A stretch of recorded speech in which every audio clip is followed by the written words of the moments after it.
So student, today we are going to start another topic. It's of proteins.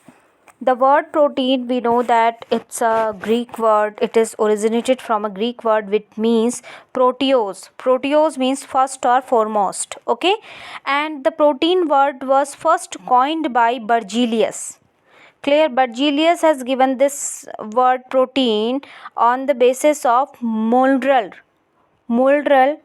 work. Okay, so it constitutes about 50% of our body and by mass involved in various functions in our body. Clear? Like structural function, storage, for transport, for signaling, for movement, for each and every activity which we perform. For this we required a good amount of protein in our body. So next thing is about proteins. These are the natural heteropolymer of substances like amino acids. Means all the proteins are composed of amino acids. Amino acids are the basic unit of protein chain. So one more word we can use for the proteins. It is of polypeptide chain. Polypeptide chain. Okay, means when different amino acids will combine with each other with polypeptide bond, so this chain is known as the polypeptide chain.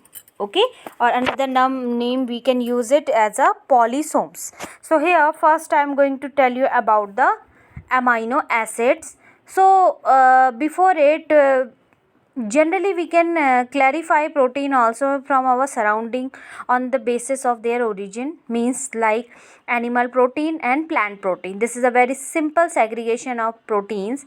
Like if we get protein from an animal source, that time is known as animal protein. Like you can see on your screen also, beef, salmon, clear, eggs, these they all are the product of animal. Okay, and chicken also, but few protein products are in plants also, like broccoli, cheese, lentils, peas, all types of pulses having a proteinous value.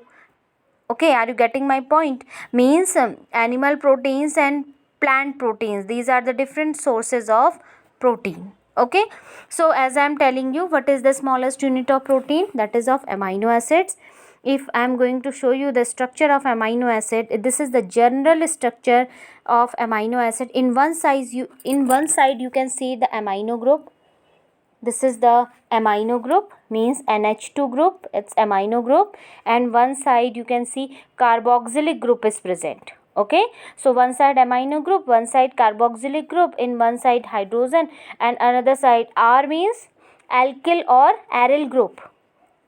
Okay, this is the general formula of general structure of an amino acid. Clear? To form peptide or proteins, amino acid linked serially by peptide bonds. If suppose another amino acid want to join with each other, how it will join? In this way, NH2, this carbon and this COOH. Okay, and I am writing the same one downside also. You can just try to understand it.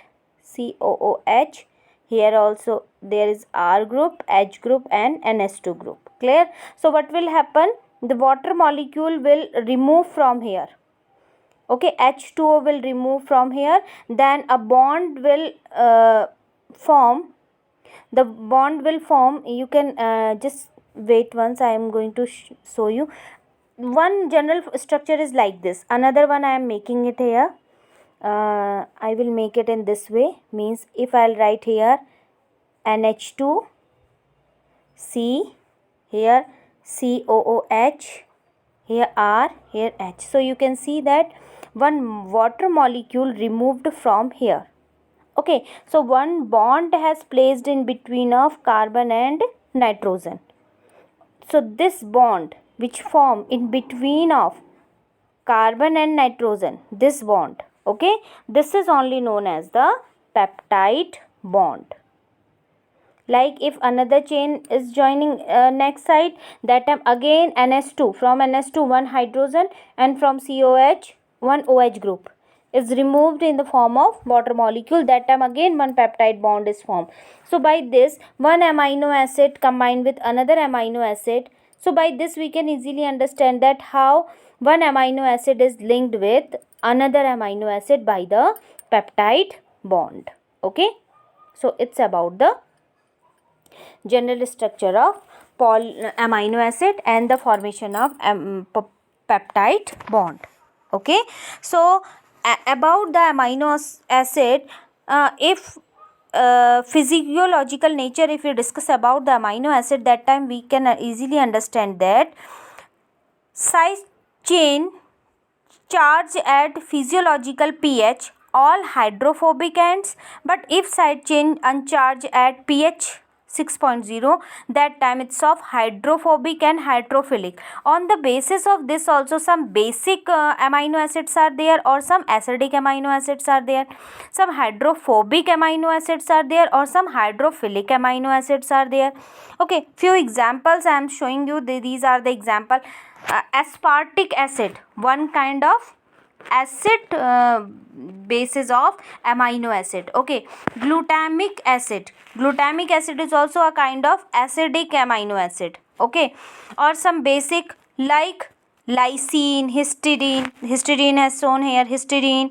Okay, arginine, many of are there. Total 20 amino acids are present. Okay, 20 amino acids are present, only 6 has shown on the screen. Okay, so these are called proteinous amino acids because these 20 amino acids are responsible for the protein synthesis. Okay, so by few example I can tell you that which are the neutral. As I told you, some acidic one, aspartic acid, asparagi, glutamic acid, glutamine, they are the example of acidic type of amino acid. Some neutral are there like glycine, okay, alanine, valine, leucine, isoleucine, they are the example of neutral type of amino acid. Some basic amino acids are there, arginine, lysine. Okay, please note them down.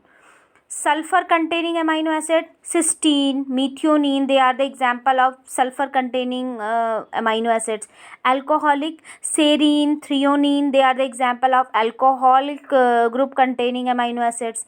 Aromatic amino acid like phenylalanine, okay, tyrosine, tryptophan, they are the example of aromatic type of amino acid. Heterocyclic amino acids example are histidine and protein, they are the example of heterocyclic type of amino acid. Okay, so total 20 I have told you. So these are the examples of different type of amino acid. One more interesting thing about the protein is collagen.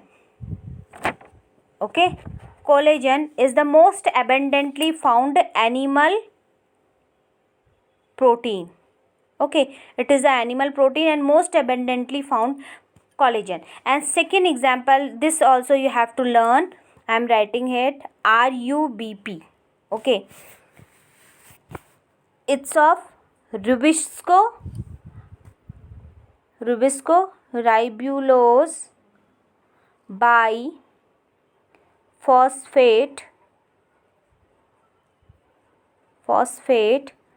carboxylase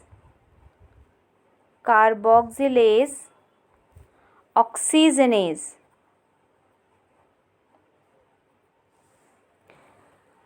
Okay, ribosco. This is the most abundant protein found in whole biosphere. On earth, what is the most abundantly found protein? This is of RUB, means ribulose bisphosphate or biphosphate carboxylase oxygenase. This is the example of most abundantly found protein on earth. Now I want to tell you about the classification on the basis of structural level of proteins. Okay, so by this structure we can understand it. Primary structure of protein, this includes number of polypeptide chain. You can see the number of polypeptide chain and sequence of amino acids in each polypeptide. Okay, so you can see a simple linear fashion is there about the primary structure of protein. Secondary structure is, there are three types of secondary structure. Alpha helix, secondary structure is of alpha helix type, beta plated sheet, or collagen helix. These are the three types of secondary structures. Okay, the turn of helix and sheets are attached by hydrogen bond. You can see here the structure, the helical structure is present here. So the how the helical structure is formed? Because of the hydrogen bond. Okay, so now come to the third type. It's of tertiary structure. Tertiary structure is established by several types of bonds. Different bonds are present here. Hydrogen bonds is also present. Ionic bonds are also present. Van der Waals interaction is also there. Covalent bond is there. Hydrophobic bond is there. Clear? So because of it only it gets the 3D structure. You can see in this, you can see easily 3D structure is present. With these arrows it has cleared. Okay. Now fourth one type is known as the quaternary, found only in multimeric proteins where two tertiary structures join as a subunit. You can see 1, 2, 3, 4.